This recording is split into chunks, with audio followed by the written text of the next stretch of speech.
ब्रह्मानंदं परमसुखदं केवलं ज्ञानमूर्तिं द्वन्द्वातीतं गगनसदृशं तत्त्वमस्यादिलक्ष्यम् एकं नित्यं विमलं अचलं सर्वधी साक्षिभूतं भावातीतं त्रिगुणरहितं सद्गुरुं तं नमामि. सर्व संतांना वंदन, सद्गुरूंना वंदन. आपणा सर्वांना वंदन करून आजच्या चिंतनाला प्रारंभ करूया. काल आपण 5व्या अध्यायाची आपली श्लोक क्रमांक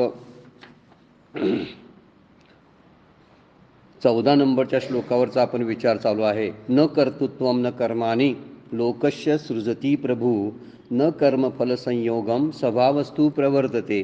माऊलीने त्याच्यावरती 4 ओव्या केलेल्या आहेत. त्यातल्या 3 ओव्या 76, 77, 78 आपण पाहिलेल्या आहेत. आता 79 नंबरच्या ओवीवरचा विचार आपण आत्ता करणार आहोत. पहिल्या ज्या ओव्या आहेत त्या जैसा का सर्वेश्वरू पाहिजे तव निर्व्यापारू परी तोची रची विस्तारू त्रिभुवनाचा आणि करता ऐसे म्हणिपे तरी कवणे कर्मी न शिंपे जे हात पावू न लिंपे उदास वृत्तीचा योग निद्रा तरी न मोडे अकर्तेपणा सळू न पडे परी महाभूतांचे दळवाडे उभारी भले. कालच्या चिंतनामध्ये आपण पाहिलेलं होतं की तो सगळ्या प्रकृतीला सहकार्याला घेऊन पंचमहाभूताची उभारणी करतो, पण त्याच्या कर्तृत्वाला धक्का लागत नाही, म्हणजे त्याचं अकर्ता पण मोडत नाही. हे वैशिष्ट्य पुढच्या श्लोकामध्ये सुद्धा सांगितलेलं आहे. या श्लोकामध्ये सुद्धा माऊली सांगतात की एवढे सगळं उभारणी करून सुद्धा महाभूतांचे दळवाडे उभारी भले, म्हणजे पंचमहाभूतांची उत्पत्ती करतो आणि त्याच्याकरवी या ब्रह्मांडाची सगळी चलनवलन जे आहे तो करत असतो. फक्त प्रकृतीला किंवा मायेला अविद्येला आपण त्यातला एक कुठले तरी शब्द लागू पडतात ते घ्यायचे, म्हणजे शास्त्रानं काही घडी घालून दिलेले आहे त्याप्रमाणे विचार करायचा. तर मायेला किंवा प्रकृतीला हाताशी धरून तो ही सगळे फार मोठं कार्य उभा करतो. ही वैशिष्ट्यपूर्ण गोष्ट भगवंत इथं सांगतात या श्लोकामध्ये. त्यामुळं जरी हे मिथ्यापण असलं महाभूतांचं, तर एखाद्या मिथ्या तत्वाच्या पाठीमागं एक सत्यतत्व असतं. तर एखादी गोष्ट दिसण्याला दुसरी एखादी गोष्ट कारणीभूत होत असते, अन्यथा ते दिसत नाही. म्हणजे कुठलीही गोष्ट दिसायची असले ज्यावेळी ती दिसते, वर्णनच आहे की शास्त्रानं वर्णन केलेलं आहे. सर्प ज्यावेळी भास होतो त्यावेळी दोरी असते म्हणून. जर दोरीच तिथे नसते तर सर्प दिसलाच नसता किंवा सर्पाचा भासच झाला नसता. तसं जग हे अध्यस्थ जर आपण मानलं, विवर्त मानलेलं आहे, तर त्याच्या पाठीमागे एक अधिष्ठान मानावं लागतं. म्हणून अधिष्ठान जरी काही करत नसलं तर त्याच्या सत्तेवर हे सगळं चालतंय हे मात्र मान्य करावं लागतं. काल आपण एक अमृत अनुभवामधला दृष्टांत घेतला होता की एक पुरुष आहे की जो वनामध्ये जंगलामध्ये एकांतामध्ये जिथं चिटपाखरूही नाही अशा ठिकाणी झोपलेला आहे. त्याला गाढ झोप लागलेली आहे, त्यामुळे तो झोपला हे त्याला कळत नाही. तिथं दुसरं कोण माणूस नाही, त्यामुळं दुसऱ्या कुणालाही ते कळत नाही तो झोपलाय असं. पण तो झोपला नाही, तो माणूस नाही असं मात्र म्हणता येत नाही, कारण तो जिवंत आहे. आणि जिवंत असल्यामुळं त्याचं असणं पण जसं आहे तसं भगवंताचं असणं पण आहे. जरासं कठीण समजून घ्यायला आहे, पण अमृतांची ओवी जी आहे ती फार सुंदर दृष्टांत देते. आणि हा दृष्टांत आपल्याला निश्चितच इतर ज्या गोष्टी आहेत त्या लक्षात कळायला मदत करतात. इथं वर्णन केलेलं आहे की वनामध्ये झोपला, इतरांनी पाहिला नाही, पण झोपेत आहे म्हणून त्यालाही कळत नाही. आपण झोपलो हे त्याला कुठं सांगता येते? तसं तो नाही असं म्हणता येत नाही, कारण तो स्वतःला जाणत नाही आणि तो मेलेलाही नाही. त्यातली महत्त्वाची गोष्ट ती आहे. भगवंत नाहीच असं जे म्हणणं आहे त्याला अर्थच नाही. आता ज्याला ते दृष्टीच पडत नाही, कुणाला पडत नाही? जे अज्ञानामध्ये आहे, झोप बघा, झोप म्हणजे अज्ञानाचं स्वरूप आहे. अज्ञानामध्ये आहेत त्यांना कळत नाही. आणि ज्ञानी ते नाहीच असं मानतात ना, जग हे झालंच नाही म्हणतात. त्यामुळे त्यांच्यासाठी नाही, भगवंताचं अस्तित्व मात्र सतरूपानं सगळीकडे आहे. जरी तो दिसला नाही, जरी तो जाणवत नसला, आता जाणवणाऱ्याला जाणवतो, जाणवत नाही म्हणता येत नाही. म्हणून म्हटलेलं आहे मेलेला आहे म्हणता येत नाही, कारण जिवंत पण आहे. इतरांना कळत नाही, त्यालाही कळत नाही, म्हणून तो नाही असा ह्या दृष्टांताचा अर्थ आहे. म्हणून स्वतःला व इतरांना माहिती नाही असा म्हणावा तर तो जिवंत पण आहे असं वर्णन मागच्या ओवीमध्ये केलेलं होतं. योग निद्रा तरी न मोडे, म्हणजे त्याची स्वरूप स्थिती मोडत नाही, त्याची स्वरूप निद्रा म्हटलेला आहे. ही स्वरूप निद्रा मोडत नाही. अकर्तेपणा सळू न पडे, म्हणजे अकर्तेपणाला बाधा सुद्धा येत नाही.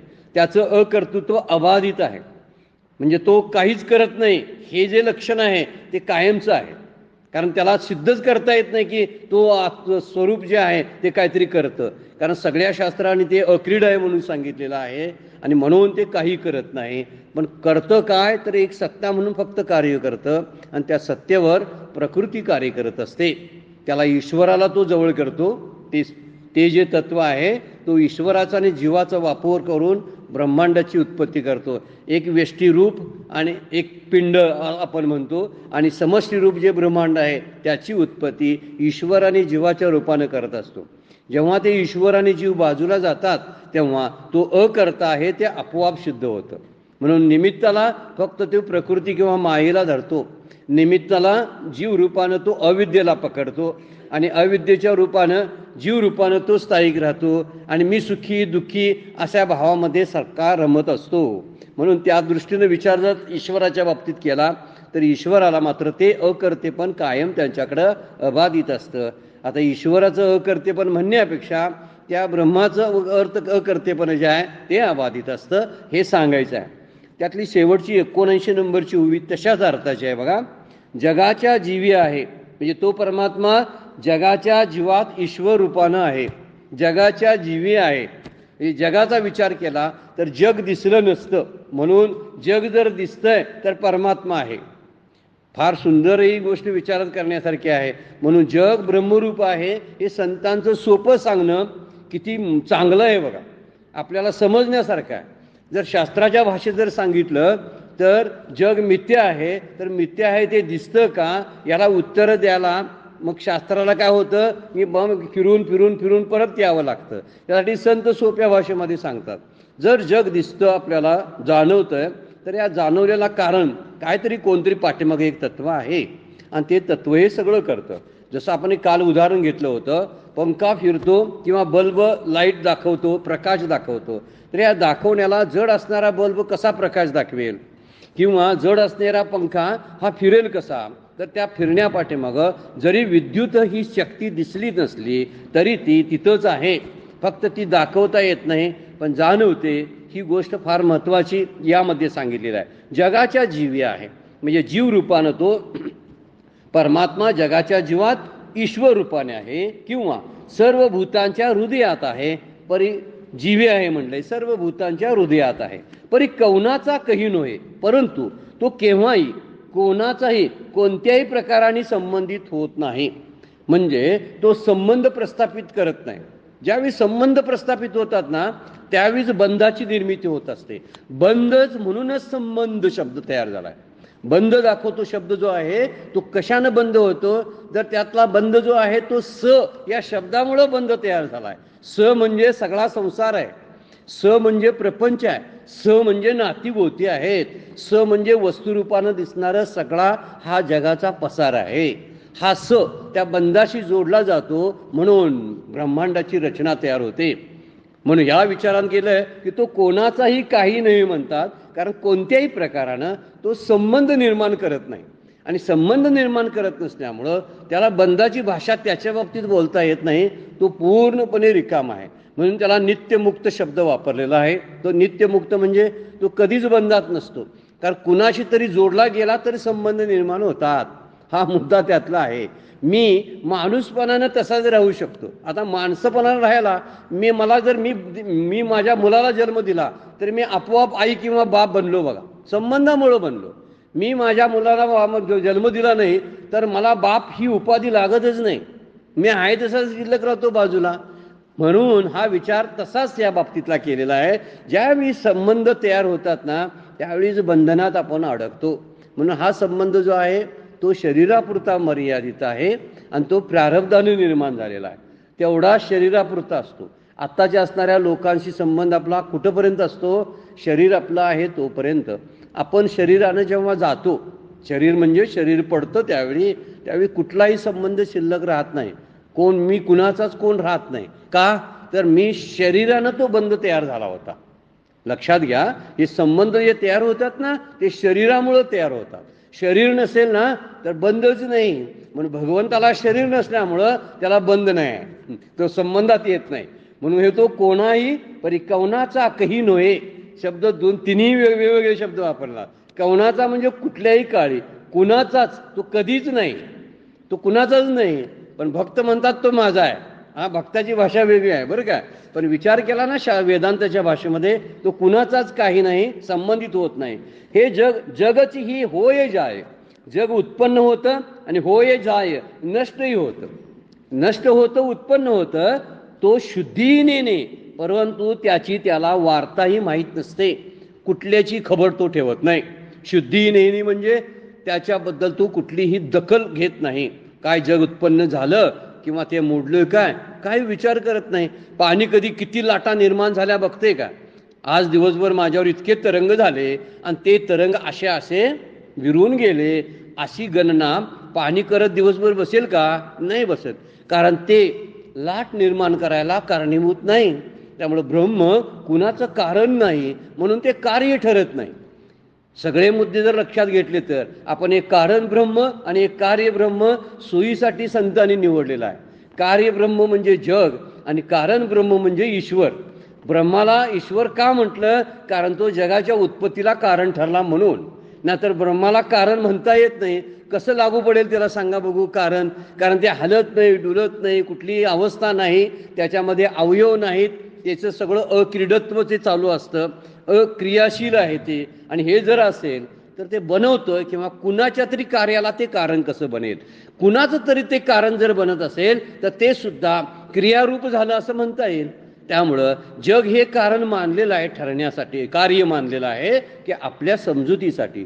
म्हणायला तरी पाहिजे ना, हे जर दिसतंय तर कुणीतरी केलं पाहिजे. मग कुणीतरी केलं तर कुणाला नाव द्यायचं? तरी ईश्वरावर नाव घालायचं सगळं, की ईश्वरानं केलं. आत्ताही आपण ईश्वरावर सगळं घालतोय ना.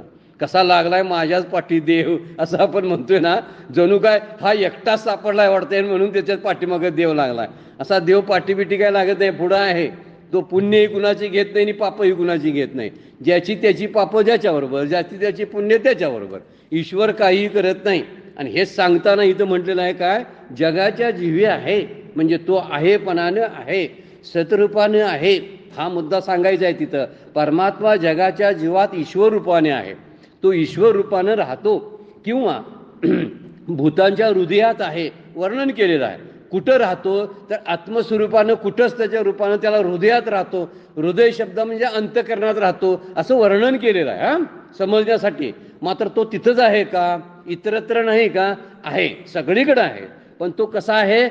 चलनाच्या दृष्टीनं ज्यावेळी चलनवलन घडवायचं असतं त्यावेळी भगवंत हा भूतांच्या हृदयामध्ये राहतो. परंतु परिकवनाचा कही नव्हे, मात्र तो कुणाचाच काही लागत नाही. म्हणजे त्याच्यात बाबतीत रिलेशन सिद्ध करता येत नाही.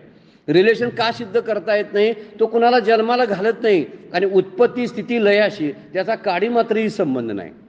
काय अवघड भाषा आहे बरं क्या. पण जर आपण म्हणायला लागलो तर तो उत्पत्ती स्थिती लय करतो. मग ब्रह्मा विष्णू महेशांचं राहिलं काय? ब्रह्मा विष्णू महेश सुद्धा लयाला जातात.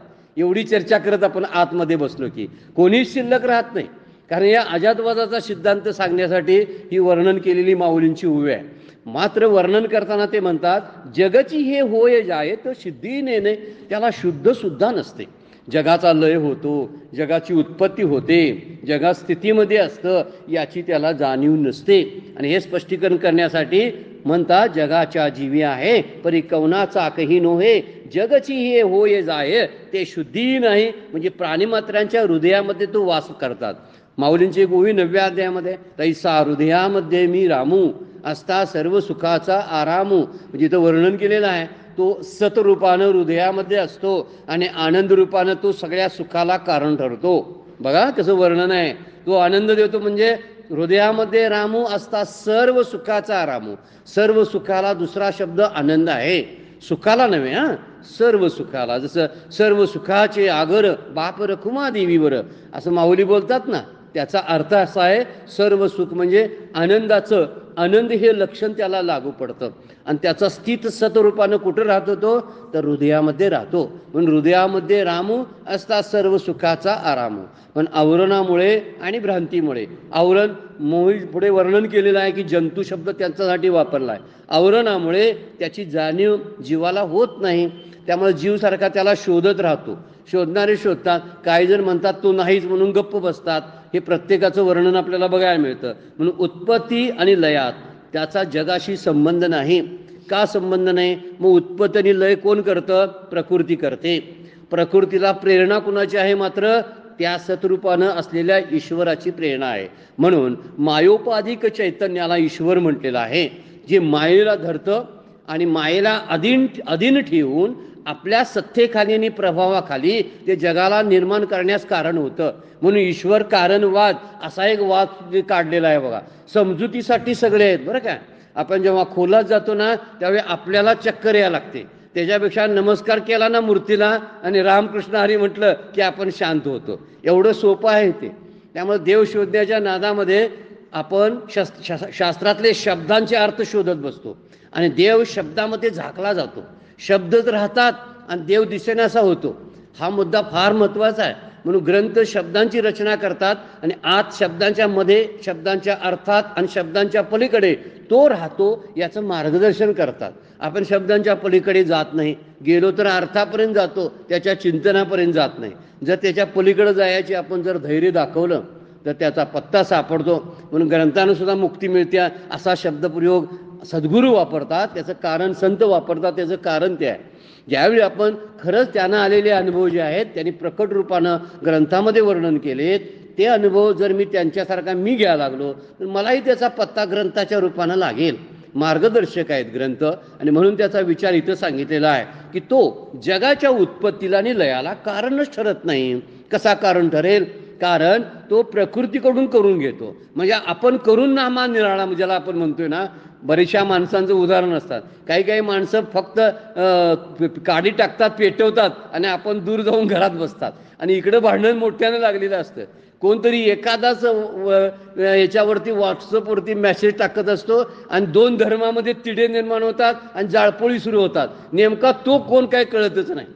आता ह्या अशा लोकांना काही ईश्वर म्हणता येत नाही, पण उदाहरण म्हणून आपण दिलेलं आहे. वास्तविक अशा पद्धतीचा तो बाजूला राहतो आणि प्रकृतीला जवळ करून प्रकृतीच्या द्वारे, कारण प्रकृती सुद्धा एकटी काय करू शकत नाही, म्हणून गुण 3 घ्यावे लागतात. म्हणून हे गुण घ्यायचे, 5 महाभूत घ्यायची, अशी अष्टधा प्रकृती तयार होते आणि आपल्या निदर्शनाची या लागते. या ठिकाणी ईश्वराचं कार्य काय आहे तर काय नाही. सृष्टीची घडामोड करण्यामध्ये प्रकृतीच कारण आहे. झाला तर त्याला ईश्वर म्हणूया आपण.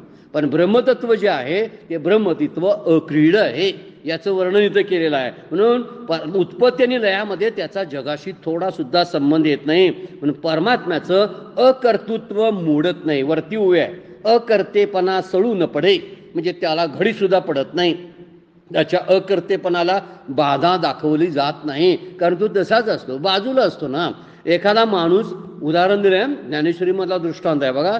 तलावाच्या काठी उभा राहिलेला माणूस जो आहे कडेवर उभा राहतो आणि त्याचं प्रतिबिंब त्या तलावामध्ये पडलेलं असतं. पण पडलेल्या प्रतिबिंबाला ते प्रतिबिंब पाण्याच्या तरंगाबरोबर हालत असतं. वाकडं असं तिकडं होतं. कधी कधी त्याचे हात असे वाकडे तिकडे होतात, डोळे विस्पारले जातात आणि तो ते पाहत असतो. बरं काय, तो पाहत असताना म्हणतो तो मी नव्हे असा तो म्हणत असतो. तर मी हे इथं उभा आहे, तो मी आहे. तो कसा आहे? तो मी अहम ब्रह्मास्मी आहे, तो नव्हे. वर्णन फार सुंदर आहे. तो जगाकडे बघताना म्हणतो असं जग आहे. हे जग जे आहे ना दिसतंय पाण्यातल्या प्रतिबिंबासारखं आहे, ते मी नव्हे. हे केव्हा कळेल? जेव्हा त्या काठावरल्या माणसाला समजायला लागेल की मी काठावर असलेला वेगळा आहे, मी तो नव्हे. त्याला येऊन मासे चिकटत असतात त्या प्रतिबिंबाला, मासे त्याच्यावरून फिरत असतात. मग असा तो कावराबावरा होत नाही, अरे माझ्या अंगावर मासे आलेत, मला मासे चावायला लागलेत, असं तो म्हणत नाही. समजा वारं आलं की ती प्रतिमा अशी हलते डुलते म्हणून तो म्हणत नाही अरे रे मी हलायला लागलोय, मी डुलायला लागलोय, असा तो म्हणत नाही. हे आज चाललेलं मात्र जगाच्या घडामोडी आहेत. त्या जगाच्या घडामोडी पाण्यातल्या प्रतिबिंबामध्ये दिसतात. स्वप्नामध्ये आपल्याला जाणवत असतं. स्वप्नात जो जे सगळा पसारा तयार करतो तो त्याच्या सूक्ष्मदेहाच्या आधारावर सगळा तयार झालेला असतो. मन सगळं बनवत असतं. पण झोपलेला माणूस त्या स्वप्नापासून फार वेगळा असतो. पण वेगळा मानला तर स्वप्नात असताना तो वेगळा मानत नाही. आपणच स्वप्नात पडतो म्हणून मला स्वप्न पडलं असं म्हणत असतो. जर तो त्रयस्थप्रमाणे जर स्वप्न बघेल तर मी स्वप्नात आहे असं त्याला जाणवेल. पण आजपर्यंत कुठल्याही व्यक्तीला मी स्वप्नात आहे असं कधीही वाटलेलं नाही. स्वप्नात असताना बरं काय, स्वप्नातून जागं झाल्यावर कळते. मात्र जागं होणं हे आत्मज्ञानाची खूण आहे, पण जागं झाल्यावर कळेल. स्वप्नात असताना कळतं का? तसा मी प्रापंचिक, मी दुःखी, मी सुखी, हे माझ्या स्वप्नातले सगळे भास आहेत. इथं तलावाच्या काठी बसलेला जो उभा राहिलेला एखादा मनुष्य आहे तो प्रतिबिंबानं सुखी दुःखी होत नाही. तसा मी सुद्धा अंतःकरणातलं जे प्रतिबिंब माझं जे आहे त्या जीव रूपानं ज्या घडणाऱ्या त्याला सुख दुःख आहेत, त्याला पापपुण्य आहेत, मला नाहीत. म्हणून देवाला पापपुण्य लागत नाही, तसं जीवाला सुद्धा पापपुण्य नाही. विचार केला तर, आणि असा विचार करून तिथंपर्यंत पोचला तर. म्हणून इथं वर्णन केलंय, तलावाच्या काठी जे प्रतिबिंब पाण्यात बसतो ते हल्लं तरी त्या प्रतिबिंबापासून हे बिंब अलिप्त आहे अशी त्याला जाणीव होते. आत्मा सर्वव्यापक आहे, तो सगळ्यामध्ये आहे. थोडक्यात विचार आपण मागच्या चिंतनामध्ये केलेला होता. त्याला ब्रह्म कधी म्हणतात आणि आत्मा कधी म्हणतात. शास्त्राची भाषा आहे आणि या भाषेमध्ये आपण इतकं रंगून जातो आणि एकाएकाचे मुद्दे खोडायला पुढे पुढे पुढे धावत असतो. तुम्ही असंच का म्हणला, ह्याच्यापेक्षा देवाबद्दल कोण विचारच करत नाही आणि बोलतच नाही. काय बोलतच नाहीत, भलतंच काहीतरी चालू असतं. परवा एक बैठक इथं झाली आणि त्या बैठकीमध्ये चर्चा असतात ना, त्या चर्चेमध्ये 1.5 तास त्या व्यक्तीने सांगितलं, परमपूज्य काकांना, की मीही होतो त्यामध्ये. बरे धरूया आपण, मीच होतो म्हणूया. मी चर्चा केली काही लोकांच्या बरोबर आणि मी नामावर जवळजवळ किती वेळ सांगितलं, 1 तास 1.5 तास नामाबद्दलचा खल केला. आणि संध्याकाळी परमपूज्य काका आल्यानंतर सांगितलं, नामाचे सगळे जे आतले खोगळे आहेत त्याचे सगळे अँगल्स आहेत ना, त्याच्यावर आम्ही खूप चर्चा जवळजवळ 1 तास 1.5 तास केली. परमपूज्य काका म्हणले, हे 1 तास 1.5 तास चर्चा करण्यापेक्षा नाम घेत बसला असता ना 1.5 तास तर बरं झालं असतं. असं शास्त्राचं असंच आहे. शास्त्र डिस्कशन करतं, खंडन मंडन करतं आणि देव बाजूला पडण्याची शक्यता आहे. आपण त्याच्या नादाला जास्त लागू नये. एकदा त्यांच्याकडून समजावून घ्यावं, त्याच्या खुणा अशा आहेत आणि आपण शोधाला बाहेर पडावं. एखादा पाणी प्यायला डोहात रात्रीचा गेलेला असतो, तो पाणी पिता पिता चंद्राचं प्रतिबिंब त्याला रात्रीचं दिसत असतं. पौर्णिमेचा असा मोकळा चंद्र मोठाच्या मोठा त्याला दिसत असतो. तो म्हणतोय, मला चंद्राशी मला बघायचं आहे. मग त्यानं काय करावं? जिकडं चंद्राचं प्रतिबिंब दिसतं त्या प्रतिबिंबाच्या बरोबर उलट्या दिशेला प्रवासाला त्यानं निघावं. शास्त्र हे प्रतिबिंब दाखवतं त्या बिंबाचं, आणि आपण काय करतो? प्रतिबिंबाचा चर्चा करतो, प्रतिबिंबांचा अभ्यास करतो, प्रतिबिंबाबद्दल भांडतो. प्रतिबिंब माझ्या मतानं असं आहे म्हणतो. अरे प्रत्येकजण वेगवेगळे मांडाल. कोण म्हणेल मी काळा चष्मा घातला आणि प्रतिबिंब माझं आरशातलं वेगळंच दिसतं. प्रत्येकाचं वेगवेगळं आहे. आता वेगवेगळं असतं का? ते नाही. म्हणून त्याच्यावर वाद करण्यासारखा विषय नाही तो. म्हणून देवाच्या शोधात असावं. खरा साधक जो असतो ना, तो साधक या खंडन मंडनामध्ये पडत नाही. नसतंच ते खंडन मंडन. परमपूज्य काका म्हणतात, हे खंडन मंडन नाही, भांडणच असतं ते. भांडण म्हणजे अहंकारानं मी जास्त वाचले ना, त्यामुळे मला कळते म्हणून मी स्पष्टीकरण देतो. आणि त्यातला शहाणा माणूस असतो ना, हे झालेलं बघतो आणि उठून जातो आणि नाम घेत बसतो आणि चिंतन करतो, कसा आहे तू, काय आहे, ऐकत बसण्यासारखं काय असतं काय विशेष त्यामध्ये? काही नसतं. पण आत्मा सर्व व्यापक आहे. असं म्हणतात तो प्रेतातही आहे. आता सगळीकडे आहे आणि सर्व व्यापक आहे. पुढे शब्द आला आता विभू असा. विभू याचा अर्थ सर्व व्यापक आहे तो. आणि प्रेतात आहे, व त्याच्या कर्तेपणा जर त्याच्यात असता, धरून चालूया आपण, आत्मा कर्तेपणा म्हणजे कर्ता आहे, भोगता आहे, असं जर आपण म्हणा लागलो तर प्रेतात सुद्धा हालचाल दिसली असती. विचार करायसारखा मुद्दा आहे. आत्मा प्रेतात असतो हे सिद्ध झालेलं आहे, कारण तो सर्व व्यापक आहे. मग जर प्रेतात असता तर त्याच्यामध्ये हालचाल का दिसत नाही, हा एक मुद्दा आहे. जर हालचाल असती तर आत्मा करता आणि भोगता आहे असं म्हणता आलं असतं.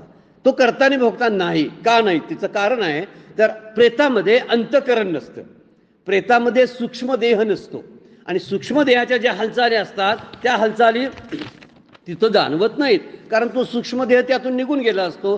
सूक्ष्म शरीर नसतं म्हणजे अंतःकरणही नसतं. अंतःकरण नसेल ना तर प्रतिबिंब राहील कुठे सांगा बघू? प्रतिबिंबच राहत नाही. प्रतिबिंब म्हणजे काय? जीव. ते जीव राहणार कुठं? आणि जीव नसेल तर ते हालचाल करेल कसं? पण आत्मा नाही काय? आहे. आत्मा आहे. मग प्रतिबिंब नसे ना तिकडं तरी ते हल्लं असतं. कधी? आत्मा करता भोगता असतात तर सिद्ध झालं. आत्मा करता भोगता नाही.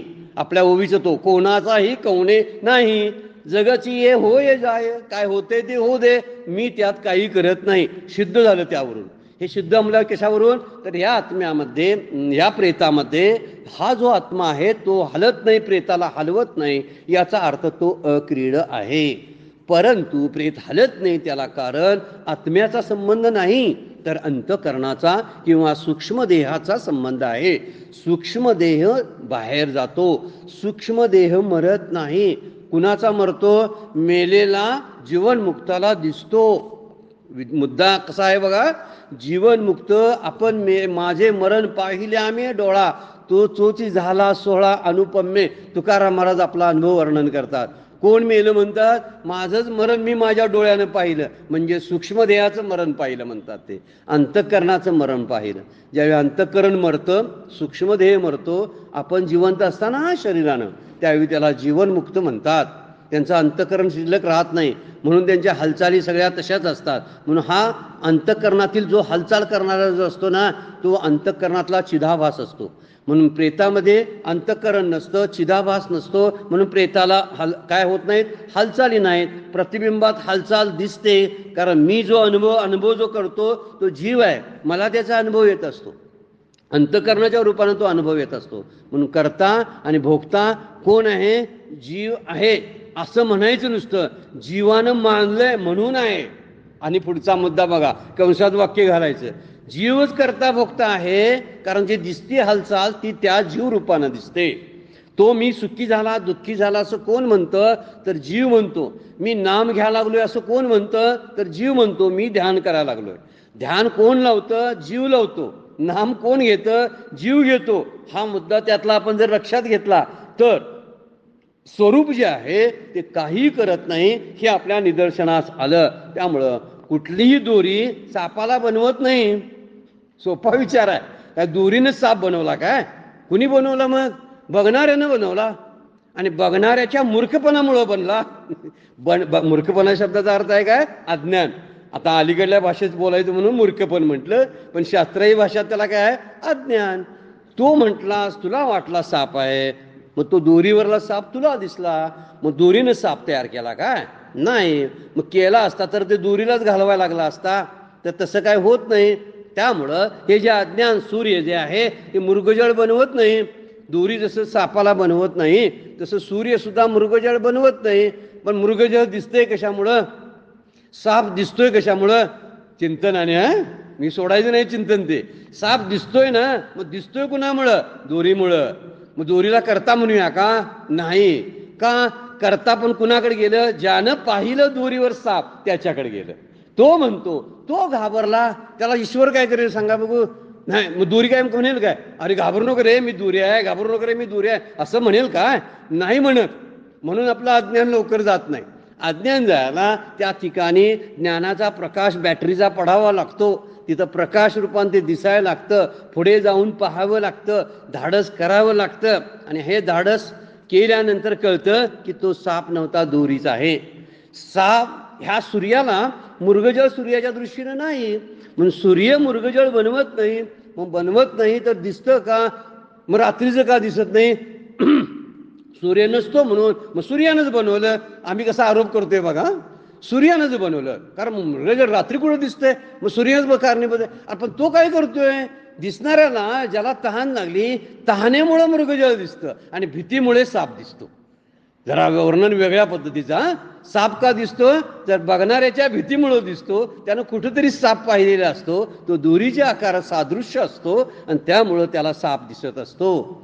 त्या हरणाला पाण्याची इच्छा असते, तहान लागलेली असते, आणि त्या तहानेमुळं त्याला बघील तिकडं तो काय करत असतं? पाणी दिसत असतं. लांबवर दूरवर दुपारच्या वेळी ह्या सगळ्या घटना घडतात.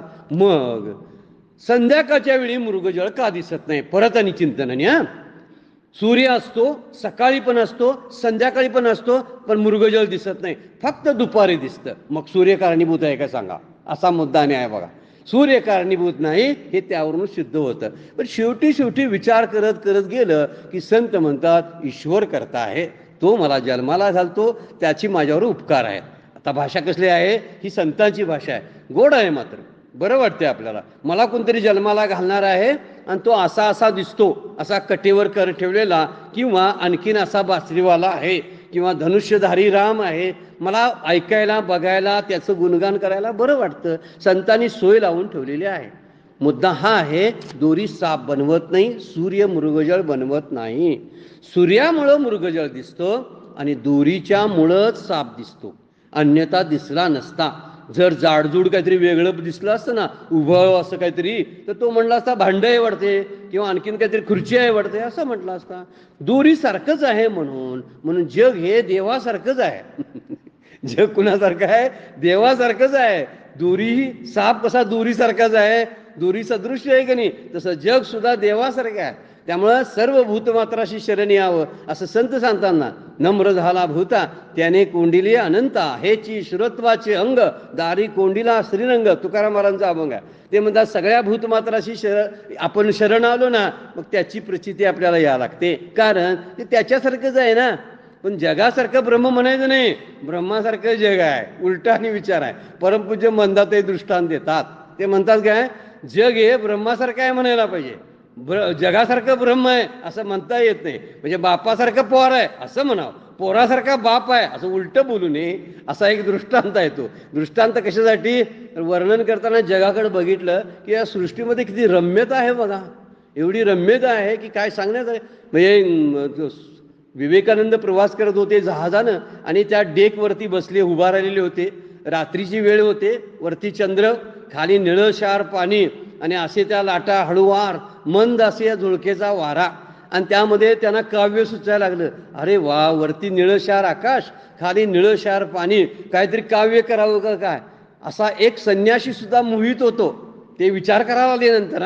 ते का आपल्यासारखे नसतात, ते लगेच विचार करतात मला मोह कशाचा पडला म्हणून. ते म्हणतात इतकी सौंदर्य आहे, त्या सौंदर्याचा मोह पडलेला आहे. पण मोह पडला ना त्या सौंदर्याचा, हे सौंदर्य एवढं सुंदर सौंदर्य मोह पाडत असेल तर या सौंदर्याला सौंदर्य देणारा, सुंदरता देणारा किती तो श्याम सुंदर किती सुंदर असेल याचा विचार त्यांनी सुरू केला. ही फार मोठी ही गोष्ट फक्त त्या तत्ववेत्यांच्या लक्षात येते. आपण म्हणतोय नाही आहे तसं, मग त्याच्यावर काव्य सुचतात, अमुक होतं. If the Maya is so beautiful, think of the reality behind, असं त्यांचं वाक्य आहे. माया एवढी सुंदर आहे तर what is the reality behind that, किती सुंदर असेल मग सांगा रियालिटी. मग रियालिटीमध्ये रमणारे जीवनमुक्त किती धन्य म्हणायला पाहिजेत. म्हणून त्यांना नमस्कार करावा लागतो, संतांना शरण काय या लागतं, कारण त्यांच्याशिवाय आम्हाला कळणारच नाही, आत्मज्ञानाची प्रचिती येणार नाही. वर्षे मल विक्षेपाने आवरून घालवत जरी आपण बसलो आणि संतांना शरण नाही आलो ना तर कळणार नाही. म्हणून शास्त्राला आणि संतांना शरण यावं, तेच सर्वश्रेष्ठ आपल्यासाठी आहेत. संत शब्दाचा अर्थ आहे सद्गुरू. सद्गुरू आणि शास्त्रांना शरण यावं, आपोआप ते आपल्याला मार्गदर्शन करतात. बाकी आपल्या साधना ह्या फक्त निमित्त मात्र आहेत. ह्या निमित्त मात्र साधना आपण करायच्या आहेत.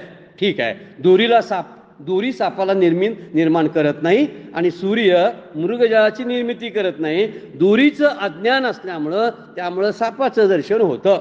दोरीचं खरं जे आहे रूप ना ते कळलेलं नाही. त्यामुळं आम्हाला दोरी तरी कुठं कळलेली आहे, दोरी पण कळत नाही आणि साप पण कळत नाही असं त्याचं वर्णन आहे. म्हणून त्या मायेचं एक वैशिष्ट्य मांडलेलं आहे ते झाकायचं आणि आहे तिथं त्याच्यापेक्षा विपरीत दाखवायचं. दोन गोष्टी मायेकडे आहेत बघा. ते आहे मूळचं ना सत्यरूप आहे ते झाकायचं. ईशावास्यमधला एक श्लोक आहे बघा, ते सोन्याच्या पात्राचं मृण्मयी भांडार हिरण्यमयी पात्रे येणं, असा श्लोक आहे बघा तो. तर त्यामध्ये त्याला झाकलेलं आहे. ते आता त्या सोन्याचं पात्राचं वर्ण झाकलेलं आहे आणि ते झाकलेलं पात्र म्हणजे वरती मडवलेलं असल्यामुळं आतलं सत्यता लवकर कळतच नाही. त्यामुळं अगदी खोटी फुलं सुद्धा आपल्याला खऱ्यापेक्षा चांगली दिसतात बघा. बाजारामध्ये लावलेली फुलं असतात ना, खोटी असतात आणि खरी फुलं म्हणते आपण नाही नाही हे जरासं खोटं आहे वाटते, खराब दिसते. खऱ्यालाच खोटं वाटायला लागतं आणि खोटं असतं ना ते खरं वाटायला लागतं. मायेचा हा प्रभाव आहे. माया काय करते, जे खरं आहे ना ते झाकून ठेवते. बरं ठेवलं तरी करू दे, झाकू देत, पण तिसरंच दाखवते. हे फार गोष्ट त्रासदायक आहे आपल्यासाठी. आपला जीव रूपानं आपण जे मोहित होतो ना त्याला कारण आहे वेगळं दाखवतं म्हणून. आहे ते नुसतं झाकून ठेवलं असं जर आम्ही म्हटलो असतो दिसत नाही, पण ती वेगळं दाखवते. मात्र जग हे दाखवते ना ते वेगळ्या रूपानं दाखवतं. ब्रह्माचंच ते प्रतिबिंब आहे पण प्रतिबिंबाच्या रूपात दाखवतं आणि म्हणून ते आपल्याला खरं कळत नाही. म्हणून दोरी काही करत नाही पाहणाऱ्यांचं जे अज्ञान आहे ना, ते अज्ञान त्याला कारण असतं. म्हणजे सगळ्याला कारण अज्ञान आहे. आपल्याला आत्मज्ञान जे होत नाही त्याला मूळ कारण अज्ञानच मानलेलं आहे. त्यामुळे दुरी भीती निर्माण करत नाही. त्याला ज्यावर साप दिसला त्याला भीती वाटते, त्याच्या मनातली भीती आहे ती सापाची भीती त्या सादृश्य असणाऱ्या सापासारख्या पदार्थावर त्याचं लक्ष गेल्यानंतर ती भीती जागृत होते. मग त्यासाठी मग काठ्या आणा, बंदुकी आणा, कोण म्हणते गरम गरम पाणी आणा त्याच्यावर ओतूया. हे काटे आणा, बंदुकी आणा, हे म्हणजे प्रपंच जोडणं आहे. लग्न करा, मुलांना जन्म द्या, का मला बघणार कोण? कोण बघणार आहे? किती निराधार वाटते बघा. अरे तू स्वतः अवलंबून आहे आणि तू दुसऱ्याचा आधार शोधतोस. तसंच आहे, मला काठी लागते त्या सापाला मारायला, मला बंदूक लागते मायेला घालवायला. मायेला नाही ते घालवायला, म्हणजे नाही ते घालवण्यासाठी साधना करायला लागते आम्हाला. साधना दुसऱ्यासाठी काय करायला नाही. आहे ते आहेच, काय आहे ते दाखवायचं आहे नाही. आता आहे ते दाखवायचं काय सांगा बघू. आता आहेच तिथं, नाही ते घालवायसाठी साधना आहे. रामकृष्णारी म्हणा लागते. रामकृष्णारी का तर रामच सत्य आहे आणि बाजूला मला जे दृश्य रूपाने दिसणारा पसारा हा मिथ्या आहे. हे मिथ्या आहे कळायसाठी मला साधना करावी लागते. म्हणजे माईला निवृत्त करण्यासाठी, नसणाऱ्या गोष्टीला घालवण्यासाठी आपल्याला साधनेचा खटाटोप, भांडार सगळे, कोठार सगळं रसावं लागतं, असं वर्णन आहे. त्यामुळे भीती जी आहे ती दोरी भीती निर्माण करत नाही, तर ज्याला ती दिसली त्याला अवलंबून आहे. त्यामुळे दुःखाला कारण, आता मूळ मुद्द्याकडे येऊया. मला जे दुःख होतं त्याला कारण अज्ञान आहे. दोरीवर सर्प दिसला, सर्पामुळं भीती वाटली, भीतीमुळं काहीतरी करावंसं वाटलं, या सगळ्या गोष्टी घडल्या, त्या सगळ्या काल्पनिक होत्या. मग सगळेजण खो खो खो हसायला लागतात. अरे काहीच नाही रे, आणि आपण मगापासून किती जण जमलो, गल्ली सगळी जमली होती. किती पाच पडीचं आहे काहीतरी नाग तरी बघा तरी, विषारी आहे काय बिनविषारी, अशीच चर्चा चालू असते प्रपंचाबद्दल. प्रपंच असा आहे, प्रपंच तसा आहे, त्याला असा घालवावा तसा घालवावा, चर्चाच नुसत्या चालू असतात. पण त्या दूरीपर्यंत कोण गेला ना, सगळ्या चर्चांना विराम मिळतो. संत तिथंपर्यंत पोचलेले असतात, म्हणून आम्हाला वेडे म्हणतात. काट्या गोळा करा जावा, माझा मी शांत बसतो म्हणतात. तिकडं तुमचं तुम्ही काट्या गोळा करा आणि काय करता ते करा. म्हणून दुःखाला कारण अज्ञान आहे. त्यामुळे सगळ्या गोष्टी ज्या आहेत त्या ईश्वराच्या सत्तेनं घडतात. ईश्वराची सत्ता मानलेल्या. बरेच वेळी चुकीचा शब्द वापरला जातो. ईश्वराच्या सत्तेनं घडतात, ईश्वराच्या इच्छेनं घडत नाही. इच्छेनं घडत नाहीत म्हणून तो करता नाही. मुद्दा बघा, ज्यावेळी इच्छामध्ये येते त्याच वेळी कर्तृत्व येतं. इच्छा येण्याला आसक्ती लागते, ममत्व लागतं, मग इच्छा निर्माण होते. इच्छा निर्माण व्हायला अनंत जन्माच्या वासनेचा समुच्चय लागतो. त्या वासना समोर आल्या की त्या वासनेतून इच्छा निर्माण होतात, आसक्ती निर्माण होते, आणि आसक्तीतूनच फळाबद्दलचं कर्तेपण किंवा कर्माबद्दलचं कर्तेपण, अभिमान, भोक्तृत्व सगळं जागृत होतं. आणि म्हणून मी बंधात पडतो. आता मुद्दा इकडे येऊया आपण. ईश्वर सत्तेवर सगळं करत असतो, ईश्वराला इच्छा नाही. म्हणून ईश्वर इच्छेनं माझं सगळं घडतंय, ही वाक्य अर्ध सत्य आहे. भक्तियोगाच्या बाबतीमध्ये आपण तसंच बोलतो. भगवंत सगळं करतो, त्याच्याच कृपेनं त्याच्या इच्छेनं सगळं चाललेलं आहे. पण बरेच वेळा काही चुकीची विधानं सुद्धा आपल्याकडून शास्त्राला धक्का देणारी काही विधानं घडतात. तर ईश्वराच्या सत्तेवर चालतं, ईश्वराच्या इच्छेनं चालत नाही. इच्छा म्हणजे कर्तृत्व. बरं काय, आपण ते बघायला लागलोय. ईश्वर करता का नाही याच्यावर चर्चा चालू आहे. तिथून आपण घसरायचं नाही. तर तिथं आपण आपली प्रवृत्ती, स्वार्थ ईश्वरावर लागतो आणि म्हणून म्हणतोय मी ईश्वर करता आहे, ईश्वर भोगता आहे, म्हणून त्याला मी नैवेद्य दाखवतो ना. त्याशिवाय दाखवतो का नाही. पण नैवेद्य दाखवण्यामध्ये स्वार्थ कुणाचा आहे? किती गंमतशीर गोष्ट आहे. म्हणूनच मी मला शुगर आहे म्हणून कमी साखरेचा शिरा त्याला दाखवतो. कुणाचा स्वार्थ आहे सांगा? नैवेद्य दाखवण्यामध्ये स्वार्थ कुणाचा आहे? बकरी देतात, बळी देतात, कोंबडी कापतात आणि म्हणतात ते आमच्यावर कोपतोय ना देव म्हणून आम्ही कापतोय. पण खातोय कोण? त्याच्या पाठीमध्ये स्वार्थ असतो. मग लादतात कुणावर? देवालाच पाहिजे. देवाला नैवेद्य दाखवायला पाहिजे, तो देव खातो असं वर्णन केलं. पण खाण्याची जी मूळ वृत्ती आहे, भोगवृत्ती जी आहे ती माझ्यात असते. आणि माझ्यात असलेली भोगवृत्ती मी ईश्वरावर आरोपित करतो, म्हणून ईश्वर करता वाटायला लागतो. वास्तविक ईश्वर सत्तावान आहे, तो इच्छावान नाही, असा विचार केला पाहिजे. म्हणून आपली प्रवृत्ती, स्वार्थ आपण ईश्वरावर लादतो. खरा विचार केला तर हा दंभ आहे. नाटक आहे ना आपलं, खोटं बोलत असतो आपण. एक उदाहरण घेतलंय बघा, महाभारतातलं उदाहरण आहे. दुर्योधन बोलतो की त्याला एवढ्या पाप प्रवृत्ती निर्माण झाली, अरे कशाला पाप करतोस. तिसऱ्या अध्यायामध्ये सुद्धा भगवंताला अर्जुनानं प्रश्न विचारलाय की कुणाच्या इच्छेनं मी पापाकडे प्रवृत्त होतो, असा प्रश्न आहे तो. मी असा माझी मनात इच्छा नसताना सुद्धा मला पाप करायचं. ते काम येश क्रोध येश रजो गुण समुद्भव शब्द त्याच्यावर भगवंत उत्तर द्यायला चालू करतात. आपण ते चिंतन बघितलेलं आहे. आता इथं जे बोललेलं आहे ना, तो दुर्योधन म्हणतो, त्याच्या तोंडातलं वाक्य आहे बघा, जानामि धर्मम नचमे प्रवृत्ती जानामि अधर्मम नचमे निवृत्ती केनापि देवेन हृदि स्थितेन यथा प्रवृत्तस्य तथो करोमि. काय बोलतोय बघा, त्याला प्रश्न विचारला, तू असा का वागतोस, कपटानं वागतोस, पापाकडं का वळतोस. काय बोलतोय, जानामि धर्मम नचमे प्रवृत्ती, म्हणजे धर्म मला कळतो पण तो मी पाळू शकत नाही. मला धर्म कळतो पण मी पाळू शकत नाही. जानामि अधर्मम नचमे निवृत्ती, मी अधर्मही मला कळतो पण मी तो टाळू शकत नाही. एक पाळू शकत नाही आणि दुसरा टाळू शकत नाही. कुणीतरी देव माझ्या हृदयात बसला आहे आणि तो जशी प्रेरणा देतो तसा मी वागतो. हे चुकीचं बोललाय की नाही, तो चुकीचा आहे. महाभारतामधलं त्याच्या तोंडात दिलेलं वाक्य आहे. तो म्हणतोय कोणतरी देव माझ्या हृदयामध्ये बसलेला आहे, म्हणजे याचा अर्थ बघा, देवाच्या इच्छेवर मी वागतोय. मग देव अशी प्रेरणा देतोय का, हा मुद्दा आहे. तो कुणालाही प्रेरणा देत नाही. इथं वर्णन केलेलं आहे.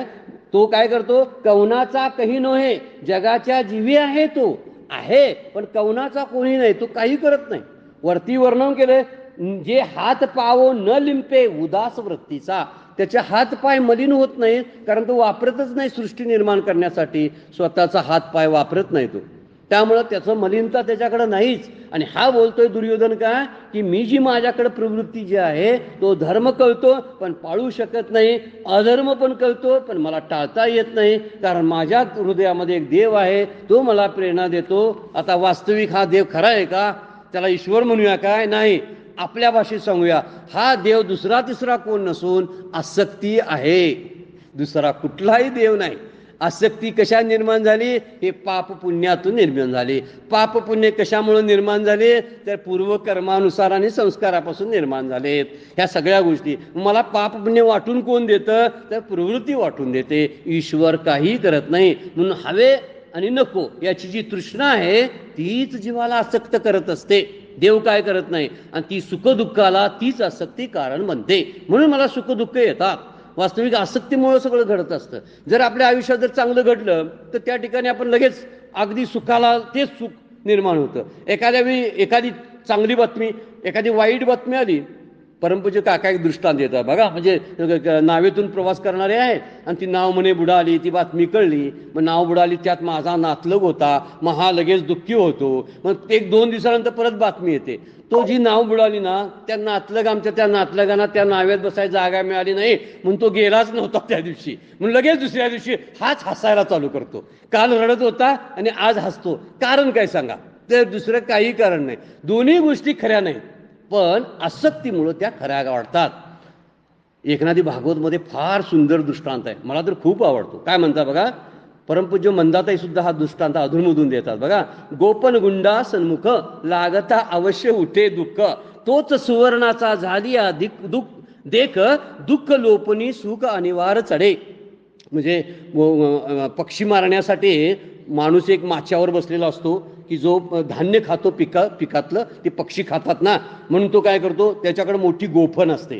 गोफण आपल्याकडे माहीत असेल आपल्याला बऱ्याच जणांना, त्याच्यामध्ये एक छोटासा दगड घातला जातो आणि तो गर गर गर गर गोफण फिरवायची आणि त्या पक्षाच्या बाजूने भिरकावायचा आणि तो दगड त्यांना लागतो आणि तो तिकडे जातो, ती पक्षी बी उडून जातात. मुद्दा तो गोपन गुंडा त्याला म्हटलेला. तर तो गोपन गुंडामध्ये काय झालेलं आहे, असा तो एक माणूस फिरवायला लागला. फिरता फिरता तिकडे एक माणूस, जो एक चालणारा माणूस आहे, प्रवासी आहे, तो इकडून फिरलेला दगड त्याच्याच डोक्यात लागतो आणि डोक्यात लागल्याबरोबर इतकं त्याला दुःख होतं, रडायला लागतो, कोणी मारलं त्याचा सूड कधी घेईन असं म्हणतो. पण डोक्यातला दगड जो लागलेला होता नो, तो पडलेली जागा तो बघतो, त्या दगडाकडे लक्ष गेल्यावर त्याला कळतं, अरे हा दगड नाही तर हा दगड सोन्याचा आहे. असा सोन्याचा दगड बघितल्याबरोबर रडायचं बंद करून म्हणतो, हा दगड अजून मोठा का नव्हता. ह्याच्यापेक्षा मोठा का आला नाही, माझ्या डोक्यात पडला असता तरी चाललं असतं. केवढी आसक्ती आहे बघा. काय सुंदर उभी आहे. गोपन गुंडा सन्मुख लागता अवश्य उठे दुःख. लगेच दुःख होते आणि दगड लागल्यावर. तोच सुवर्णाचा झालिया देख, दुःख लोपोनी सुख अनिवार्य चढे. एकदम सुखाची निर्मिती होते. कशा बरं मुळं? एखादं काहीतरी लगेच दिसलं तर सगळ्या ह्यावरून सिद्ध होते बघा, सगळ्या सुख दुःखही माझ्या मनाच्या कल्पना आहेत. त्यामुळं सुखदुःखाला कारणीभूत ईश्वर तरी नाही. आत्ताचा मुद्दा हा आहे. ती कल्पना असू दे, जीवाची काय असू दे, पण आत्ताचा मुद्दा हा आहे की सुखदुःखाला कारणीभूत ईश्वर नाही आहे, असा विचार आपण आता केलेला आहे. त्या उवीचा विचार झालेला आहे. झाले म्हणजे आपण थांबवूयाच आता, कारण वेळ झालेली आहे. विचार जरी संपला नाही तरी. म्हणून जगाच्या जीवी आहे परी कवनाचा कही नोहे, जगची हे होय जाय तो शुद्धी नेणे. 79 नंबरची उवी संपलेली आहे. नंतरच्या चिंतनामध्ये आपण 15वा श्लोक 5व्या अध्यायाचा आणि त्याच्यावरच्या ओव्यांचा विचार करणार आहोत. आजची सेवा सद्गुरूंच्या चरणी, भगवान ज्ञानेश्वरांच्या चरणी अर्पण करून विराम घेऊया. पुंडलिक वरदाहरी विठ्ठल श्री ज्ञानदेव.